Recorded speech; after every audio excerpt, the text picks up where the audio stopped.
Pueden tomar asiento.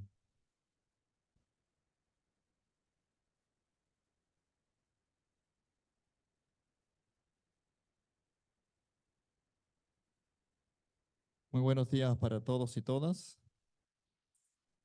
¿Cómo están? Un buen sábado para cada uno de ustedes.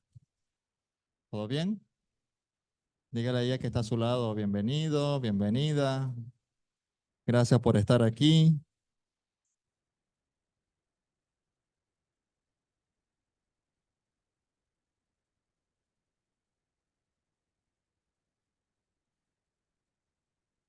Muy bien, en esta preciosa mañana vamos a tomar unos 20 minutos tal vez. Tenemos bastante trabajo en este día.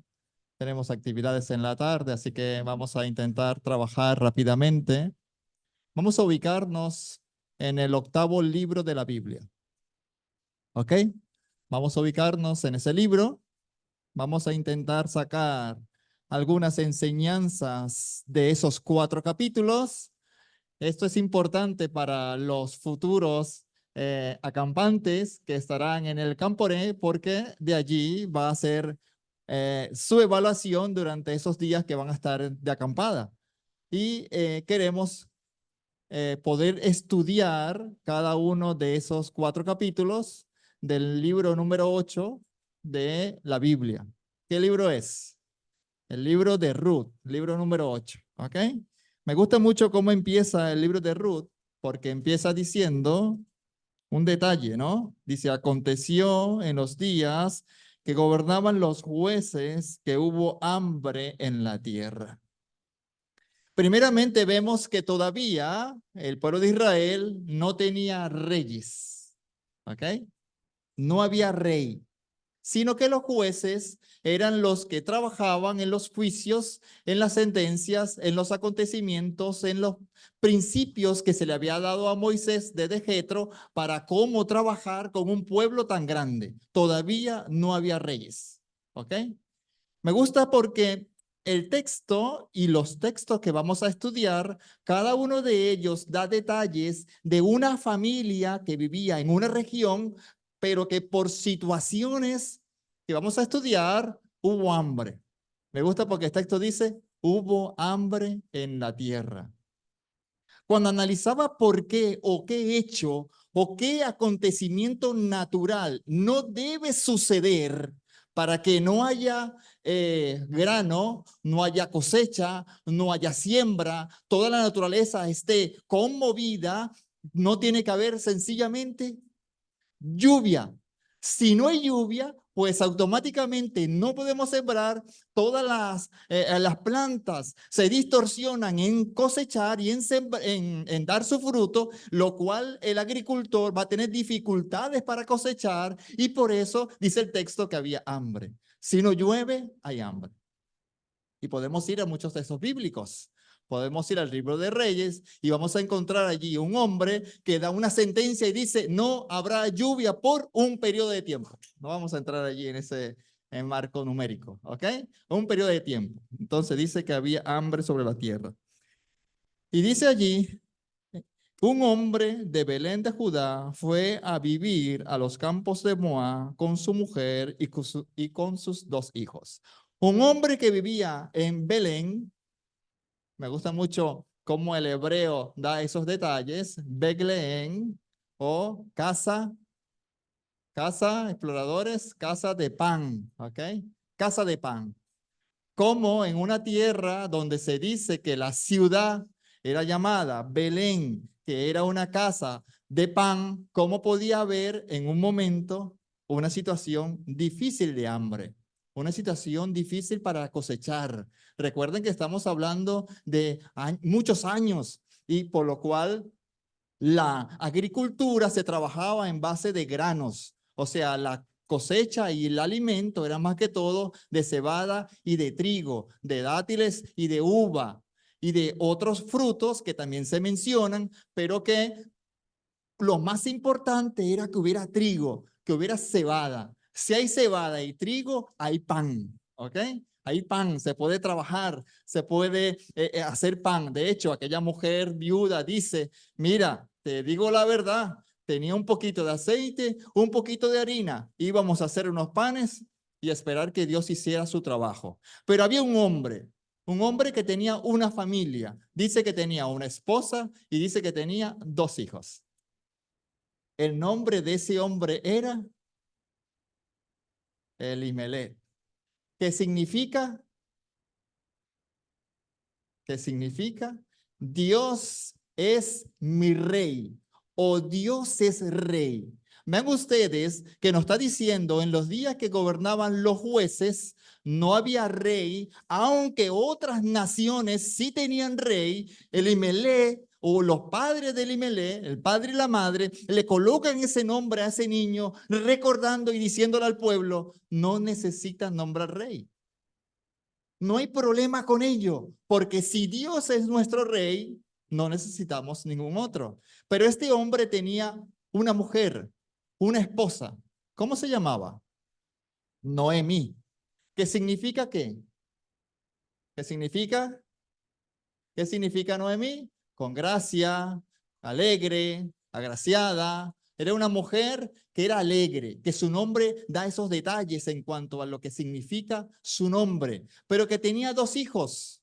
Uno era Maglón y el otro Elión. Muy bien, se sabe la historia, pero ellos tienen un significado. Vean ustedes que cada uno de estos personajes que se están involucrando en un acontecimiento familiar tiene un propósito, tiene un significado. No solamente el hecho de que estén allí, sino que su nombre tiene un propósito en la vida. Maglón significa débil, ¿ok? Y que León significa enfermizo. Ahora, cuando yo estudiaba la historia y decía, ahora entiendo por qué el papá de estos 2 niños pequeños, uno débil y uno enfermizo, toma la decisión de irse de su ciudad, de irse de Belén, de irse del pueblo de Dios, de irse de la casa del pan a buscar un territorio mejor, porque tiene 2 hijos que tienen graves problemas de salud o problemas de salud o necesitan una alimentación especial para poder seguir creciendo. ¿O ustedes no pensarían así? De igual manera, pensaríamos así. ¿Ok? Muchos padres piensan de esta forma. Y entonces, ¿qué él hace? Él toma la decisión de irse a una distancia, a un territorio y a un lugar que solamente Dios lo llevaría. Solamente Dios lo guiaría a ese sitio. Pero nos sigue diciendo la historia, en el versículo 3, murió Elimelech, marido de Noemí, y quedó ella con sus 2 hijos, los cuales tomaron para sí mujeres. Uno de ellas era, muy bien, van a tener que llevarse a Manuel y a Sandra para el Camporí, Orfa y Ruth. ¿Saben? Cuando puedo analizar cada una de estas 2 mujeres, me llevó a pensar en esto, ¿eh? Una historia es conocida, ¿ok? Lo digo de una vez. Una historia es conocida. Conocemos la familia, conocemos el hijo, conocemos que se casa y conocemos la trayectoria de una de ellas. Pero de la otra no sabemos nada. Toma una decisión, se separa de Noemí y se va. Y me gusta mucho porque el texto da detalles. Dice que regresa a su familia, a su parentela, a su territorio, a su pueblo y también a su Dios. Regresa a su costumbre, pero algo pasó en la vida de Ruth que ella da por entender de decirse, ahora te quedas tú sola y no te puedo dejar sola. Y es donde viene un versículo que es conocido y que lo sabemos de memoria, donde dice ella que tu pueblo, tu Dios, pero como si ella no conocía ni el pueblo ni a Dios. ¿Ah? Como si ella no tenía esa trayectoria con el pueblo de Israel. Pero es interesante porque el hecho de estar con Noemí, caminar con ella, ver cómo se alimentaba, ve la forma de adoración que tenía, cómo ella conversaba del pueblo de Israel, cómo le recordaba las cosas que ellos habían vivido anteriormente, hacía que ella pudiese decir, ese es mi pueblo también y ese es mi Dios también. ¿Ok? Ese es mi pueblo y ese será mi Dios. ¿Qué significa Ruth? ¿Qué significa Ruth?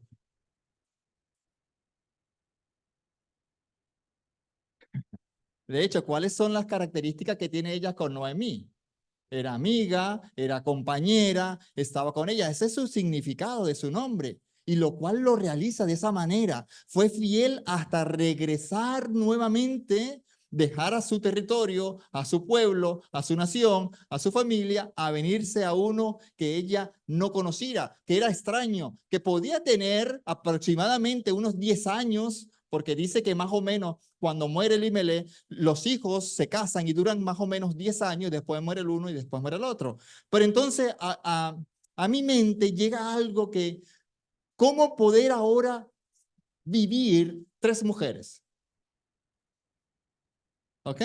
Porque estamos hablando en un contexto histórico donde el hombre era algo importante en la sociedad, donde tener un hijo varón era un estatus, era una importancia que ellos tenían para ser representada por esta persona. Pero resulta que se muere el marido de la mayor y ahora se mueren sus dos hijos y ellas quedan totalmente desamparadas de la ley. La ley no puede hacer absolutamente nada. Por eso la mejor decisión de ella es dejarlo todo y regresar nuevamente a donde algo se podía hacer o donde tenía la esperanza. Pero me gusta porque el texto dice que Noemí escuchó que Dios había bendecido en Belén. ¿Ok?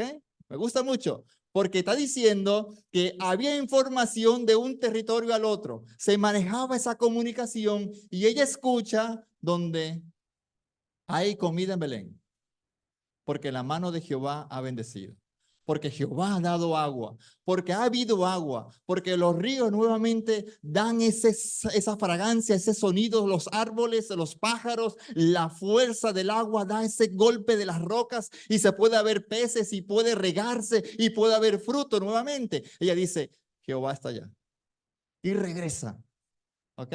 Regresa nuevamente. Y entonces en su regreso sucede que algo pasa, ¿ok? Regresan, pero cuando regresan, la gente empieza a ver en ella cambios. Y por eso el texto dice, no es esta Noemí. ¿Por qué? ¿Qué había pasado? ¿Qué había sucedido en ella? Había cambiado. Habían pasado varios años, más de 10 años, pues su rostro había cambiado. Tal vez su cuerpo, su característica estaba más delgada, se veía más envejecida. No solamente el momento de haber muerto su marido, su esposo fiel, sino también después ver a su primer hijo morir, después a su otro hijo, toda esa actividad que tenía que hacer, ella llevar toda esa carga y entonces regresar a su pueblo. Y cuando ella regresa, entonces dice, no me llaméis Noemí, sino llamarme Mara, amarga, agria. Y me da, aquí voy a tomarme unos 2 minutos, porque me da un detalle interesante el hecho de que, ¿quién le cambia el nombre a ella? Ella misma se hace llamar con un nombre que no es el nombre que Dios le ha otorgado, no es el nombre que el padre o la madre le ha colocado, no es el nombre que Dios dice, ahora no te llamarás más Jacob sino Israel, ahora no te llamarás más Abraham sino Abraham, ahora tu nombre no será, no, sino que ella se lo coloca, lo cual es incorrecto. No es así, es Dios el que te cambia tu nombre, es Dios el que te coloca un nombre nuevo porque según tus características da para entender que tienes un nombre nuevo. Entonces ella dice, no me llaméis, sino amarga, amargura. Pero el texto dice, porque el puño de Jehová ha venido sobre mí. Y aquí es necesario estudiar. ¿Cómo que el puño de Jehová me ha golpeado? ¿Cómo que la mano de Jehová me ha hecho esto? ¿Están de acuerdo conmigo? ¿Votan? Pues resulta que no es así. Porque nunca la mano de Jehová se va a levantar en contra de algo o de alguien. Nunca la mano de Jehová va a permitir que haya, o sea, va a hacer que haya algo. Dios va a permitir que suceda, pero no es su mano. No es por su poder. Él permitió una sequía. Él permitió que la familia abandonara. Él permitió que la familia regresara. Pero en el camino se han perdido algunas vidas, sí, pero él permitió que regresaran. Y cuando regresan, ella dice algo que me llama la atención porque no es Dios, perdón, el que ha puesto su mano sobre ella. Y aquí es importante esto, porque muchas veces lo menciona la Biblia, la mano de Jehová, ¿ok? O la mano. Por la mano de Jehová fuimos nosotros formados. Por su voz, él hizo todo lo que hay. Por la mano de Jehová, ¿qué es la mano? ¿Cuántos dedos tiene tu mano? 5. Pero ¿y cuántos dedos tienen tus dos manos? 10. La mano de Jehová es una palabra en hebreo que simboliza los 10 mandamientos, que simboliza el gesto de dar abundantemente. ¿Ok? ¿Qué simboliza las 10 plagas de Egipto? ¿Cuántas plagas fueron? 10 plagas de Egipto. ¿Y vinieron por quién? Porque la mano de Jehová lo permitió. Pero es el gesto de dar abundantemente. ¿Han leído Primera de Samuel? Cuando David toma unos hombres para ir a un hombre que se llama Nabal para buscar comida. ¿Sí? ¿Cuántos hombres mandó David? Mandó 10 hombres. ¿Y qué estaba haciendo este hombre, esposo de Abigail? ¿Qué estaba haciendo? Trasquilando sus ovejas. Y como David sabía que había cosechado, como David sabía que tenía alimento, como David sabía que tenía eh, eh, poder para sustentar a estos 600 hombres que tenía David, David mandó 10. Me gusta mucho porque el gesto de 10 es la letra tap del alefato hebreo, que significa el gesto de dar. Pero la letra se escribe de forma de reverencia, de dar reverentemente. Así que el hecho de que ella diga que la mano de Jehová o que el puño de Jehová, no es así. No es así. Por eso Dios dice, ok, aunque tú te colocas el nombre de Mara, de amargura, espera un momento, espera un poco. Y en ese esperar resulta que otra palabra sucede más adelante, porque dice que, como decir, la suerte vino sobre Ru, que fue al territorio donde aquel hombre apoderado, rico, que tenía capital, que tenía poder, que tenía muchos criados, que tenía una finca, que tenía mucho trigo, que tenía mucha cebada, que tenía muchos corderos, que tenía agua, que tenía pozos y cisternas. Ella va y llega allí. Ella va a pedir alimento. Pero vamos a analizar un poquito el término legal. ¿Podía ella ir a un territorio a buscar comida? Término legal, legalmente. ¿Podía ella ir a un territorio a buscar comida?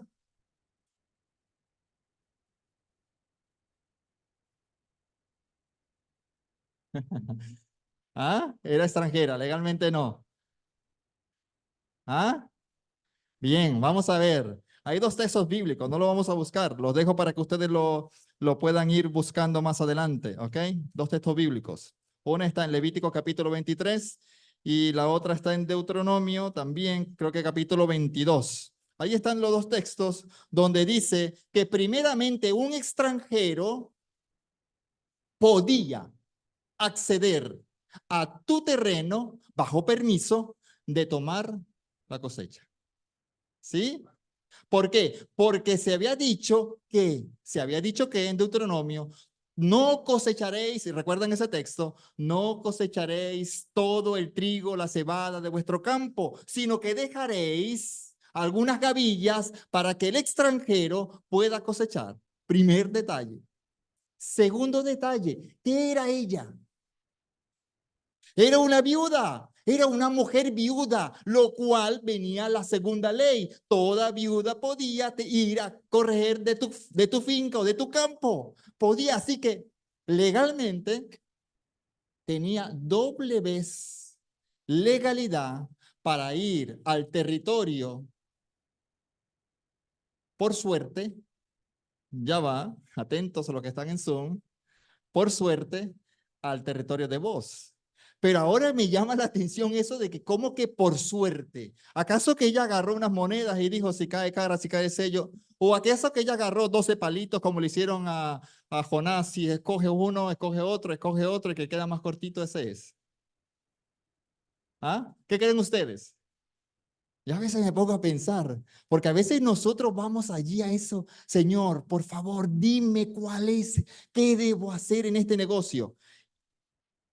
Que no es así, que no es así como Dios obra y cómo Dios responde. No es que yo le diga a Él y Él me va, sí, Señor, debo o no debo, que no es así. Es un De hecho, esta palabra es un discipulado con Jesús que yo debo haber experimentado, un encuentro con Él diario, una comunión con Él constante para yo decir que yo acepto tu voluntad. Y en este caso es donde Noemí y Ruth llevan un enfoque muy cercano, compenetrado. Ella hace una discípula, no miembro, no religioso. Ella era un miembro en su casa, ella era un miembro en su familia, era un miembro en su parentela. Ella era religiosa porque iba detrás de sus dioses. Pero aquí ella está siendo un discípulo, alguien que ella le está mostrando cómo la ley, cómo Israel, cómo el pueblo de Israel tenía un Dios que era cercano, que era con ellos. Y entonces tenía doble oportunidad de ir al campo a buscar la suerte. Tuve que detenerme allí, ¿eh? Y empezar a buscar, pero ¿cómo que la suerte? ¿Acaso es que eso es? No. El texto dice en hebreo, la providencia de Dios la llevó al territorio de su pariente Boz, que era el que la redimiría. ¡Wow! Ahora sí podemos entender que no todas las cosas o que las cosas no es una suerte. No es una situación que pasa en el mundo donde hoy día amanecí y empecé a conseguir porque es por suerte. No es así. Es la mano de Dios. Vean ustedes nuevamente qué cosa. ¿Qué cosa? La mano de Dios va guiando a esa mujer. Para terminar, hay otra cosa que se utiliza. Miren, del tema de la mano, he hecho un sermón completo de todos los detalles, pero cuando termina el capítulo 4 y va este hombre a buscar a aquel pariente cercano, me gusta mucho porque él quiere redimir. Y esta es una palabra bastante clave en la vida nuestra y en relación con Jesús, porque Jesús nos redimió. Jesús dio su vida, Jesús pagó el precio. Y usted va a decir, pero ¿cómo que pagó? Porque dice que ella regresó a su tierra, pero que iba a ser redimida el terreno que tenía Elimelech, Maglón y Kelión. Pero hay un detalle interesante. No quiere decir que ella el terreno lo tuviese, sino que muy probablemente para tener dinero para el viaje, ellos tuvieron que haber vendido el territorio. Por eso vos le dice a ella, no te preocupes, yo te redimiré, yo pagaré el precio de lo que se coloque en el territorio que era de quién, de Elimelech, de Maglón y de Kelión. Pero me gusta porque dice el texto, él se sentó a esperar que viniera él. Pariente cercano, el amigo sin nombre, el pariente más accesible, aquel que debía de redimirla. Aquí me lleva a pensar en Jesús. Jesús iba caminando por un pueblo y los fariseos y las otras gentes sabían que Jesús pasaría por allí y habían inventado una trampa para Jesús. Pero me gusta porque Jesús va y Jesús se sienta. Jesús se sienta porque Jesús quería pasar tiempo con ellos. Jesús quería conocerle. Jesús quería que le conociesen. Jesús quería hacer discípulos en ese lugar. Vos se sentó a esperar que este hombre pasase. Y hay un segundo detalle que hemos de analizar. Que el pariente va y dice, hey, ven, necesitamos hablar. Tú sabes que ha venido nuestra amiga, nuestra pariente, Noemi, ha venido con su yerna. Tú sabes que se ha quedado sin nada, con su nuera, perdón. Tú sabes que se ha quedado sin nada y necesitamos solventar eso. A mí me gusta mucho esos detalles, cómo obraba el pueblo de Israel, cómo nos falta a nosotros obrar de esa manera, porque hay otro texto que dice que cuando llega al campo y ve a la gente allí trabajando, que dice, hola, Dios esté con ustedes. Y ellos le dicen, Jehová te bendiga. Todas estas cosas son detalles importantes, pero que cuando el hombre llega le dice, necesitamos comprar la parcela, y él dice, yo la compro. Pero hay una segunda carta que tiene él. Y le dice, si compras el territorio, si redimes a Noemí, si compras la parcela que es de Elimelech, de Maglón y Kelión, pues también tienes que tomar a la mujer de Maglón para que sea tu esposa. Y allí donde él dice, ya va, hasta ahí puedo llegar. Yo de comprar la tierra la puedo comprar, pero el problema era un detalle legal ahora que había, que si algún hombre se casaba con ella, el apellido o el nombre del hijo era sobre él. Redimir era sobre el pariente muerto o aquella persona que era su marido que había muerto. El nombre era, y entonces a eso ahí no le gustó mucho. Pero hay un detalle que sucede. Yo te la dejo. Ok. ¿A cambio de qué? ¿A cambio de qué me la dejas? ¿A cambio de qué tú me la das? ¿Cuál es el negocio que estamos haciendo? ¿A cambio de qué? De quitarse la sandalia y de entregarla. ¿Qué, qué estamos viendo? Dos cosas, la mano y el pie. ¡Wow! La mano y el pie. La mano es todo lo que Dios quiere dar, lo que Dios quiere ofrecer, que no se rehusó, que no dijo mi hijo no, que aún dio la mano a su hijo para que viniese a este mundo de forma humana, corporalmente como tú, que dio la mano, que otorgó la mano a la tierra, pero que ahora da el pie. Pues hay que entender qué es lo que sucede en el pie. Hay que entender en esa información genética de ADN que lleva esa sandalia, en ese hombre, en ese pariente, ese acuerdo que se llega, ese contrato que se firma, eso que se puede redimir a una persona con el pie. Jesús tomó una toalla, se la ciñó y llegó a sus discípulos y dijo, necesito limpiarlo. Y dijeron, no. Y Jesús dice, si no, no tienen parte conmigo. Y entonces dijeron, pues entonces, báñame entero, necesitas limpiar solamente tu pie. Y voy a ir más allá. El hecho de que Jesús se arrodillase, le quitase la sandalia, le levantase el pie y la planta del pie estuviese en contra de él, lo pueden estudiar. Jesús estaba haciendo su posesión para lo que él quisiese. Jesús estaba condenando a sí mismo en vez de condenar o de poder dar una sentencia a esa persona. Cuando Jesús se lleva el pie delante de él, Jesús está siendo condenado por ti. Wow. Y esa es la clave.